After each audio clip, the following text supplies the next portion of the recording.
Hey everyone, this is Anitra Rice, and this is another episode of my grief journey.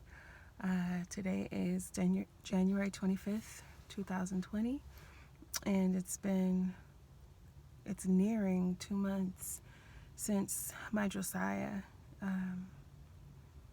has been gone, since he left. My baby, Josiah Keith Rice, completed suicide December 7th of 2019. I live in Michigan. I might bounce around, I don't know. I'm just chronicling my experiences with this new terrain of living in my body, living in this world. Everything is new. Everything is different. Usually the winter months, like January, February, March, are really challenging for me outside of grief. I live in Michigan, and it's really, really overcast here. And for the past few days, it's really interesting because I've noticed the overcast days, but today, usually it would feel like an opposing force against me, just living and moving and pressing against it. And in order for me to not succumb to feelings of overwhelm or feelings of grief, or not grief, but feelings of depression. And I don't feel depressed right now. I don't feel like the overcast days right now are an opposing force. It honestly feels like that it's just an extension of me. I don't know if that makes sense, but I don't feel depressed. I feel sad, but it's a different kind of sadness. It's like everything is just discolored. Where the overcast days don't feel like it's like something that's coming up against me. It feels like it's a part of me. Like I'm just living in an extension of what I'm feeling on the inside. I just noticed that today as I was driving, that it just felt like, it's overcast today. Okay. And I do notice when the sun is shining. I notice it, and I'm grateful because it does feel good. But at the same time, it's just, I don't know, everything feels, in my life just feels as dark and dreary as Michigan weather in the wintertime. I know that there is hope cognitively. I know that there is hope on the horizon, just like the Michigan overcast days. There's hope for spring. I know that there's hope in my life, future hope. But right now, it feels sometimes nearly hopeless. Not completely, but nearly. And I had an appointment today with my therapist, and we were doing a lot of work prior to Josiah passing, with me setting some goals for myself, and I was just really intentional, and I was making a lot of progress. And now the goals that I set in the past, they almost feel irrelevant, but not completely. So we had to redo some goals for therapy. And in light of everything that is occurring in my life right now, and just this new space that I am learning to navigate, and one of the goals that we came up with, well, actually she suggested, which I agree with, but when she said it, it just hit me. One of the goals is to learn to live, or to find happiness again, and to embrace happiness again, and to be happy in this space. And when she said it, I felt a pain. And I just began to express what I was feeling. And the feeling is the fear. It's a fear. The fear is, if I move too quickly into happiness, that the story that I tell myself is that must mean that I don't love Josiah. I don't love him enough as a mother.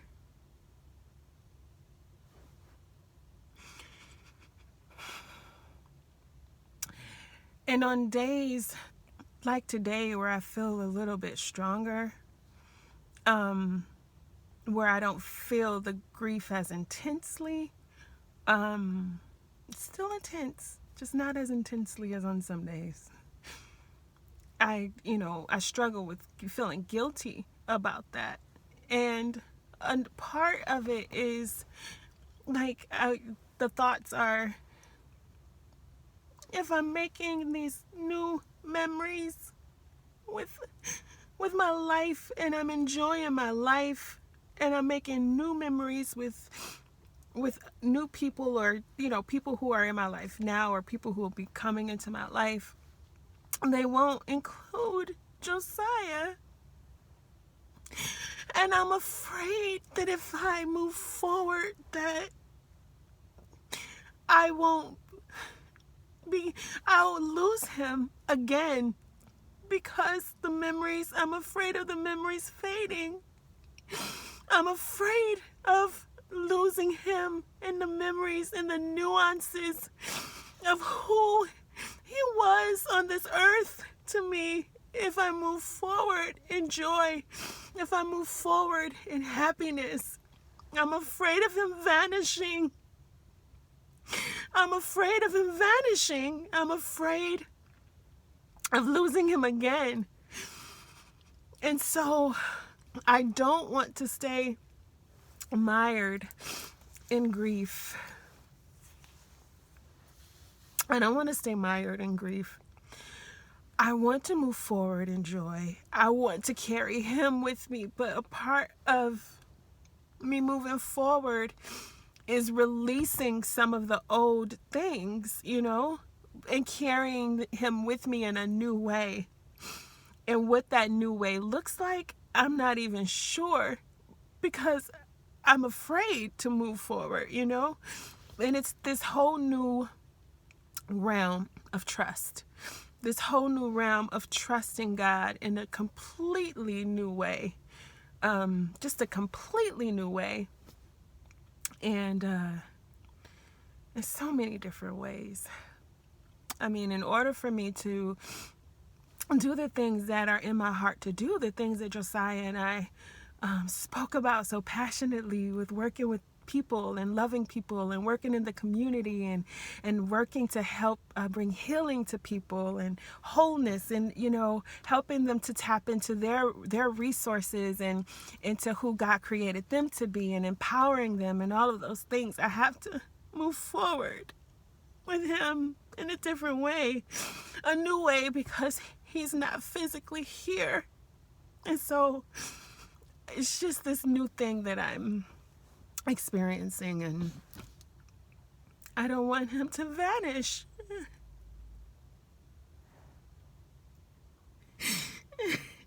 I just don't want my baby to vanish. I want to hold his memories, and I want him here, but he can't be here. And I just want to continue to say his name, and I talk about him all the time, because I don't want to lose him again. I don't want to lose him again. And so I'm learning how to navigate this new space without him here. And what does joy look like for me now? What does happiness look like for me now? Sitting in this dreariness that is Michigan winter and just feeling like I'm a part of it. And right now it's okay, because it's just a part of the journey, you know? And I don't have to be something that I'm not. I don't have to fake the funk. I'm learning just to that I am whole and I am enough, and it's okay where I am right now. It's okay. I reach out when I need to reach out. I pull back when I need to pull back. And I say what it is that I need. And sometimes I need to be by myself. And other times I need connection. And during those times I need connection, I reach out and I go out with my girlfriends, or I call someone on the phone and we connect. And other times I just don't have the capacity to do that. I don't have the capacity to deal with another human being other than, my immediate responsibilities to my children, or my immediate responsibilities to my students. But other than that, sometimes I just don't have the capacity to engage in relational dialogue, like, period. Sometimes it'll just literally drain me to even have the smallest conversations. The smallest conversations sometimes will literally just drain me. And when it's that way, I make it known, and, to those who are in my friend circle, and they understand, and I pull back and I just need a minute. And I'm learning to love Anitra the way that I have loved others. I'm learning to treat myself the way that I would treat a close friend who was going through the same thing. And that was brought to my attention by one of my friends. She said, "Anitra, you're treating yourself the way that you would treat one of your friends." And she was so proud of me. She was like, you didn't always do that. I was like, I know. She was, just so happy for the level of healing that I've engaged in honoring myself and loving myself well. And even through this grief journey, which is not easy at all, not by a long shot. But I don't know what happiness looks like moving forward. I'm not even sure what joy looks like moving forward. I don't know. But I have hope in this moment right now. Sometimes, like I said, it feels nearly hopeless. But I have hope in that I have had these moments of being able to hold sadness and joy within the same breath. And they don't have to compete with one another. They can just be. And I'm just learning to trust God more, especially with some of the darker things in my heart, the painful loneliness, which is exacerbated by grief. I'm learning to trust Him more. And that's all I have. That's literally all I have, but it's all I need. He's all I need. And to trust that where I am is okay. To trust that it's the experiences that I'm having right now are okay. That I'll be okay. That He has indeed. He's thinking about me, and that He has hope and a future in mind for me. And that in this space, there is the possibility of joy. In this space, there's the possibility of hope. In this space, in my desert space, that just like in the natural world, flowers bloom in the desert. They bloom. And God can make it so in my desert season, that this dark, shadowy space can produce life and beauty and joy.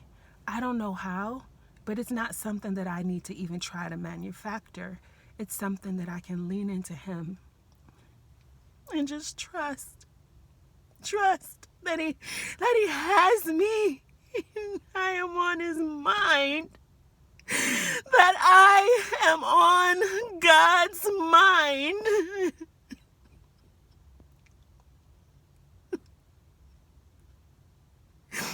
And that he has hope in the future for me.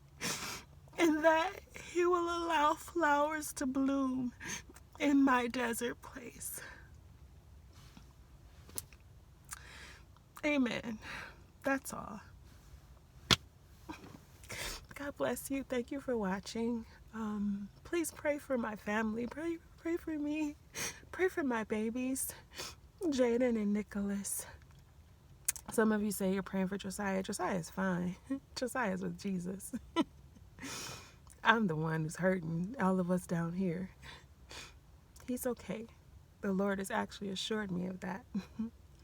He's assured me of that. And so pray for us. Pray for my babies here. Pray for our family and our friends who are really close to us, who miss him so much. And, all right, you guys, and God bless you. Those of you out there who are hurting, I pray that you find hope. I pray that you feel God's love surrounding you and embracing you in the areas of your life where you feel alone and feel darkness. I pray that you would feel God's love in a real, tangible way. He's real and he's good. He's good. He's good. Oh, even in the midst of all of this pain, he's good. He's good.